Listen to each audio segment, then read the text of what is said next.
அனைவருக்கும் வணக்கம். துரோணா அகாடமியிலிருந்து நான் உங்கள் ராம்குமார். இந்த வீடியோ பதிவில் என்ன தகவல் பற்றி பார்க்க போறோம் அப்படின்னா, இன எழுத்துக்கள். ஓகேங்களா, இன எழுத்துக்கள் அப்படின்னு ஒரு டாபிக் பற்றி தான் பார்க்க போறோம். வீடியோ ரெக்கார்ட் இன எழுத்துக்கள்.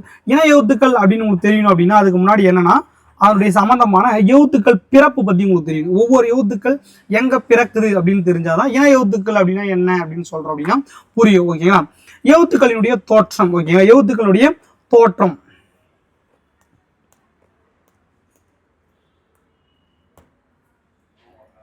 எழுத்துக்களுடைய தோற்றம். ஓகேங்களா, எழுத்துக்கள் தோன்றுவதற்கு அடிப்படை காரணமாக இருப்பது ஒளி அணுக்கள் அப்படின்னு சொல்லியிருக்கேன். எழுத்துக்கள் தோன்றுவதற்கு அடிப்படை காரணமாக இருப்பது ஒளி அணுக்கள். ஒளி அணுக்கள் எதற்கு பயன்படுது அப்படின்னா, சொற்களை உருவாக்கி, அதாவது என்னன்னா அந்த சொற்களை உருவாக்கி பொருளை வேறுபடுத்த. ஓகேங்களா, சொற்களை உருவாக்கி பொருளை வேறுபடுத்த தான் என்னன்னா இந்த ஒளி அணுக்கள் பயன்படுது அப்படின்னு சொல்றாங்க. இது பாத்தீங்கன்னா மொழியினுடைய அழகு அப்படின்னு சொல்றாங்க. ஓகேங்களா, இதை இந்த ஒளி அணுக்களை, இந்த ஒளி அணுக்கள் பாத்தீங்கன்னா இவை உயிரின் முயற்சியால் உடம்பில் இருக்கும் காற்றறையில் இருந்து எழுப்பப்படுகிறது. ஓகேங்களா, இந்த ஒளி அணுக்கள் என்ன பண்ணுது, உயிரினுடைய முயற்சியால் உடம்பினுள் இருக்கும் காற்றறையால் எழுப்பப்படுகிறது அப்படின்னு சொல்றாங்க. இவன் தான் அந்த எழுத்து, அந்த சொல் வெளியே வருது, அந்த எழுத்து அப்படின்னு சொல்றாங்க. ஓகேங்களா, தேவையில்லை. இதுக்கப்புறம் பாருங்க, தமிழ் எழுத்துக்கள் சில பிறக்கும் இடங்களை கொடுத்துருக்காங்க. என்னன்னா தமிழ் எழுத்துக்களை மார்பு, கழுத்து, தலை, மூக்கு, அந்த மாதிரி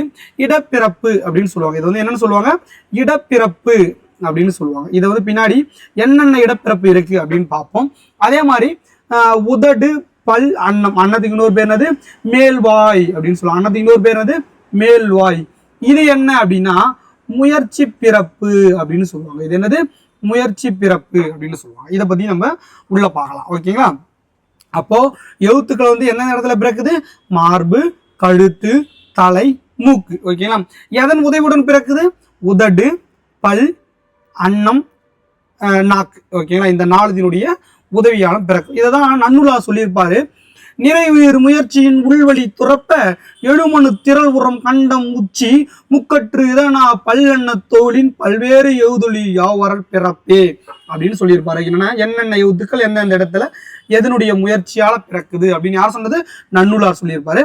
அதன்படி பார்ப்போம் எழுத்துக்களுடைய பிறப்பு. ஓகேங்களா, இப்போ பிறப்பு. ஓகேங்களா, பிறப்பு அப்படின்னா தமிழ் எழுத்துக்கள் 2 வகைப்படும் அப்படின்றது உங்களுக்கு தெரியும். தமிழ் எழுத்துக்கள் எத்தனை வகைப்படும், 2 வகைப்படும். முதல் எழுத்து 30, சார்பு எழுத்துக்கள் 217. ஆக 247 எழுத்துக்களும் தமிழ் எழுத்துக்கள். அப்ப தமிழ் எழுத்துக்கள் எத்தனை வகைப்படும், முதல் எழுத்து, சார்பு எழுத்து.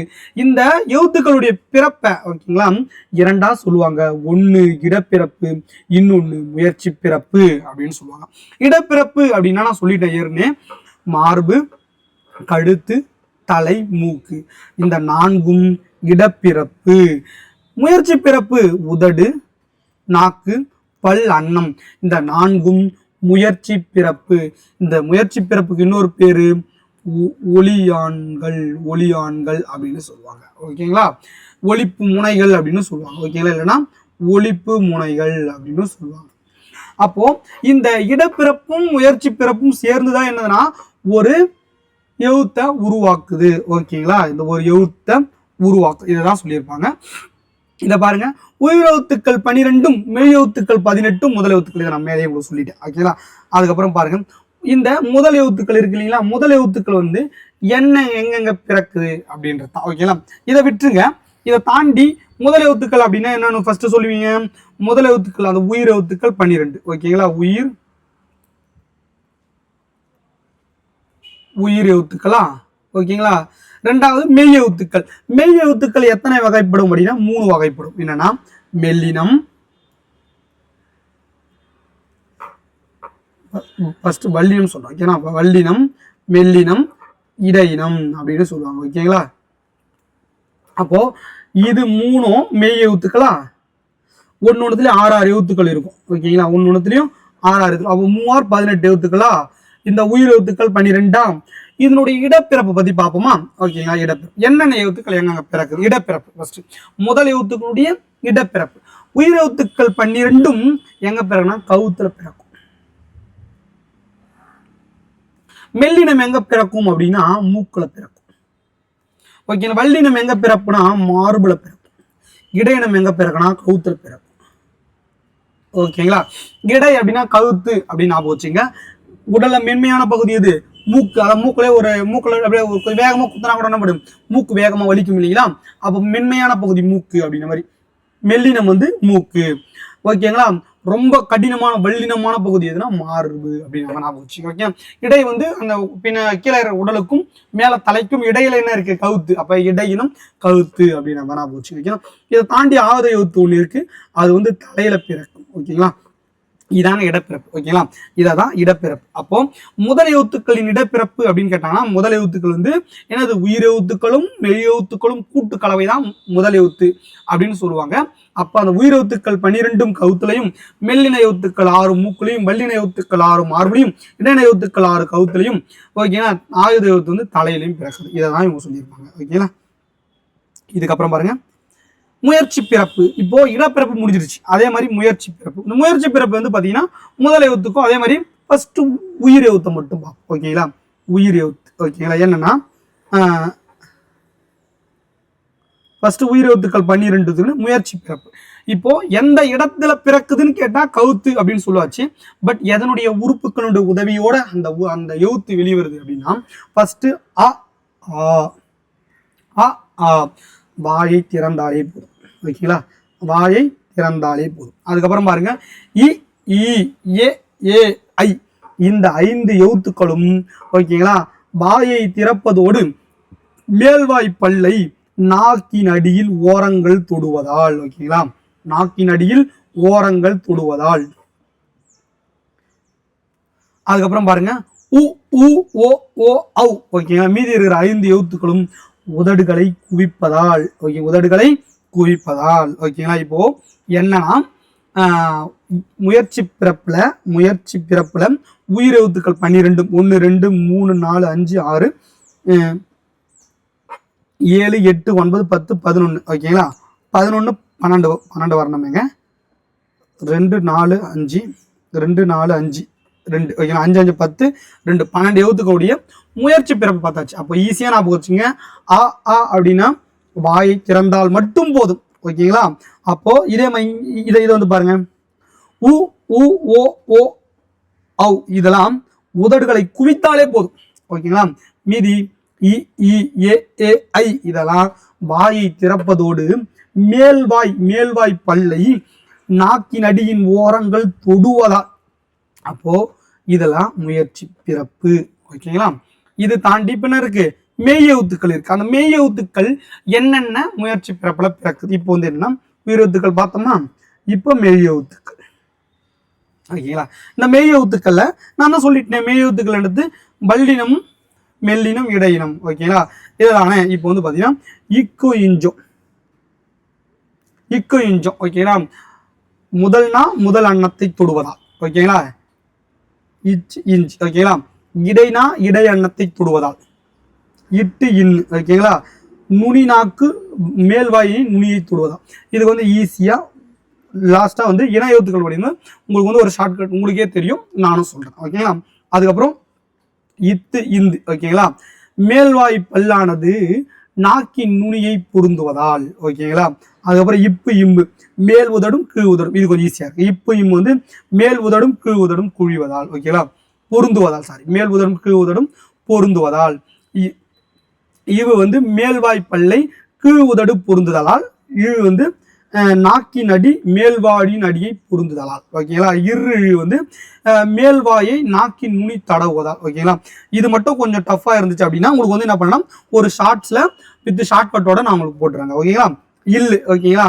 மேல்வாய் பல்லின் அடியை நாவின் ஓரங்கள் தடித்து நெருங்குதலால். இல்லு வந்து மேல்வாயை நாவின் ஓரங்கள் தடித்து தடவுதலால். ஓகேங்களா. இன்னு வந்து பாத்தீங்கன்னா நாக்கின் நுனி மிகவும் பொருந்துவதால். ஓகேங்களா. இந்த மெய்யெழுத்துக்குடைய முயற்சி பிறப்பு அப்படின்னு சொல்றாங்க. ஓகேங்களா.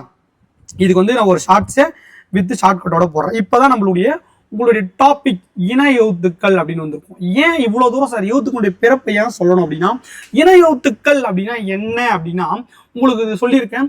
எழுத்து பிறக்கிறதுக்கு 2 இருக்கு அப்படின்னு. என்னன்னா ஒன்னு இடப்பிறப்பு,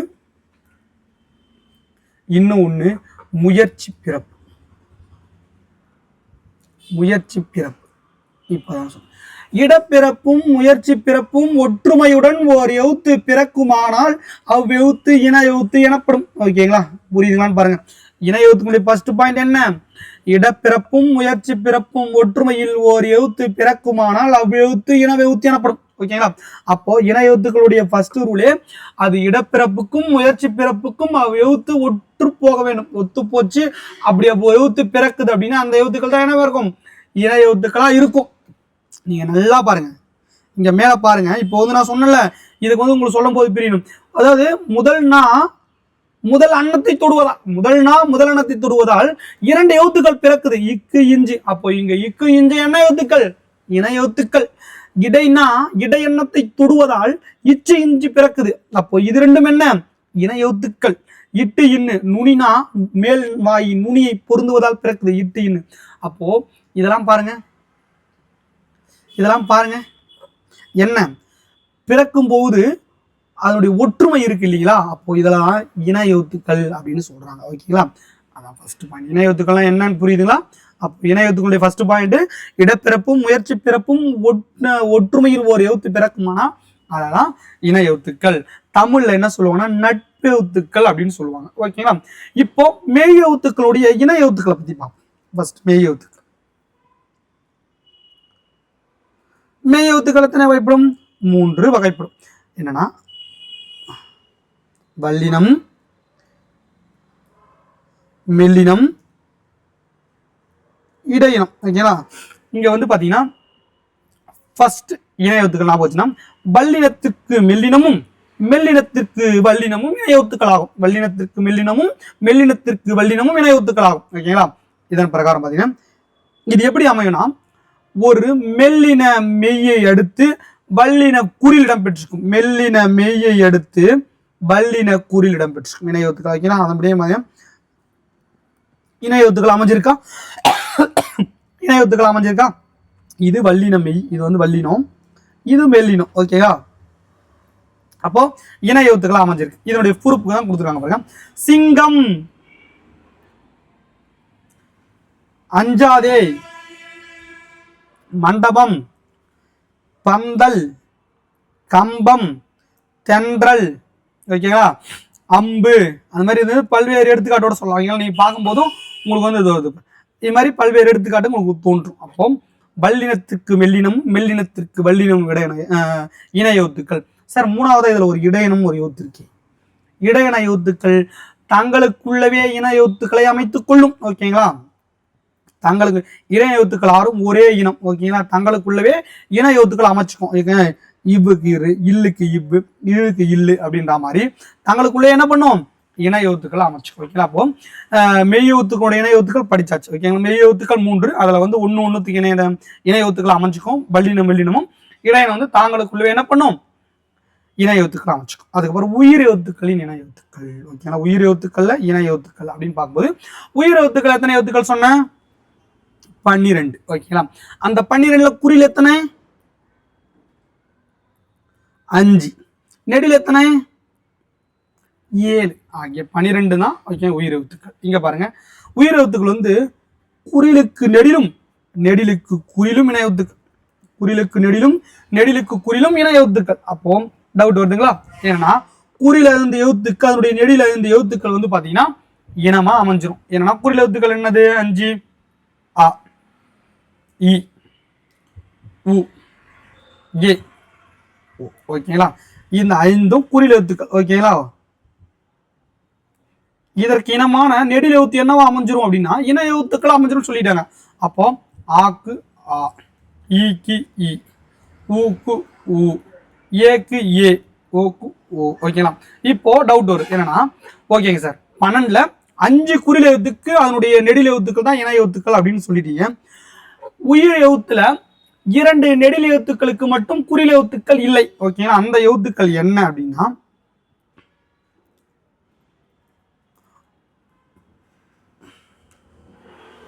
அவ்வு, இன்னொன்னு ஐ. ஓகேங்களா, இந்த 2 எழுத்துக்கு என்ன இல்ல? குறில் எழுத்துக்கள் இல்ல. அப்போ இந்த எழுத்துக்களுக்கு இணை எழுத்துக்கள் இல்லையா சார் அப்படின்னா இல்ல. இலக்கணாசிரியர்கள் என்ன சொல்றாங்க அப்படின்னா அவுக்கு ஊவும் ஐக்கு ஈயும் இணையெழுத்துக்களாய் அமையும். Very very very very important. ஏன்னா உயிர் எழுத்துக்களை பொறுத்தவரை குறிலுக்கு நெடில், நெடிலுக்கு குறில் இணை எழுத்துக்கள்னு சொல்லியாச்சு. உயிர் எழுத்துக்கள்ல 2 எழுத்துக்களுக்கு குறில் எழுத்துக்கள் இல்லை.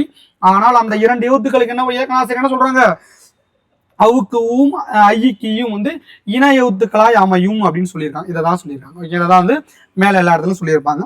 இப்போ இந்த உயிர் எழுத்துக்களை பொறுத்தவரை இணை எழுத்துக்கள் வந்து பெரும்பாலான இடங்கள்ல வந்து பாத்தீங்கன்னா சொற்கள்ல அமைவது இல்லை. ஓகேங்களா, பெரும்பாலும் வந்து பாத்தீங்கன்னா உயிர் எழுத்துக்கள் வந்து ஒன்றோடு ஒன்று இடம்பெற்று வந்திருக்கா, எங்கேயுமே இல்லை. அது எங்கள் வந்து மட்டுமே சேர்ந்து வரும் அப்படின்னா அளபடையில் மட்டுமே சேர்ந்து வரும். அளபடையில் மட்டும்தான் என்ன பண்ணும், உயிரெழுத்துக்கள் 2ம் சேர்ந்து வரும். ஓகேங்களா, மற்ற எந்த இடத்துலையுமே பார்த்தீங்கன்னா உயிரெழுத்துக்கள் சேர்ந்து வராது, மெய் எழுத்துக்கள் சேர்ந்து வரும். இந்த இவ்வளோ சாம்பிள் சொல்லியிருக்கோம். சிங்கம், அஞ்சாதே, மண்டபம், அந்த மாதிரி பல்வேறு ஒரு சொற்களை எடுத்துக்காட்டுகளாக வைக்க முடியும் போது, ஆனால் உயிரெழுத்துக்கள் வந்து பார்த்தீங்கன்னா சேர்ந்து வரக்கூடிய இடங்கள் ரொம்ப கம்மி. அது எந்த இடத்துல வரும் அப்படின்னா அளபடையில் மட்டுமே வரும். அந்த மாத்திரை குறையும் போது அந்த மாத்திரையை நிறைவு செய்வதற்காக குறில் நெடிலாக அளவெடுக்கும் அப்படின்னு படிச்சிருக்கோம். ஓகேங்களா, அளபடையில் மட்டுமே உயிரெழுத்துக்கள் சேர்ந்து வரும். ஓகேங்களா, இப்போ ஓதல் அப்படின்னு எடுத்துப்பேன். ஆனா நம்ம எழுதும் போது ஓதல் அப்படின்னு எழுதுவோம். ஓதல் அப்படின்னு படிக்கலாமா? இல்ல, ஓதல் அப்படின்னா படிச்சோம். தூவாம் அப்படின்னு எடுத்துப்போம். அப்போ தூவும் அப்படிதான் படிப்போம். ஆனா தூ பதில குறியில வந்து என்ன பண்ணுவோம், நெடிலா அளவெடுத்திருக்கும். ஓகேங்களா, இதை தான் இங்க சாம்பிளா சொல்லியிருக்காங்க. இதுல வந்து முக்கியமா மோஸ்ட் இம்பார்ட்டன்ட் அப்படின்னா இந்த ஆவது எழுத்து இருக்கு இல்லையா, ஆவது எழுத்துக்கு என்ன இல்லை, இன எழுத்துக்கள் இல்லை. ஆவது எழுத்துக்கு என்ன இல்லை, இன எழுத்துக்கள் இல்லை. ஓகேங்களா, முரட்ட சிங்களை ஓகேங்களா, ஆவது எழுத்துக்கு வந்து பாத்தீங்கன்னா இன எழுத்துக்கள் இல்லை. அதே மாதிரி பாத்தீங்கன்னா இன எழுத்துக்கள் வந்து நீங்க ட்ரை பண்ணி பார்க்கறதுக்கு கீழே வந்து ஒரு பல்வேறு வார்த்தைகளை கொடுத்துருக்கேன், ட்ரை பண்ணி பாருங்க.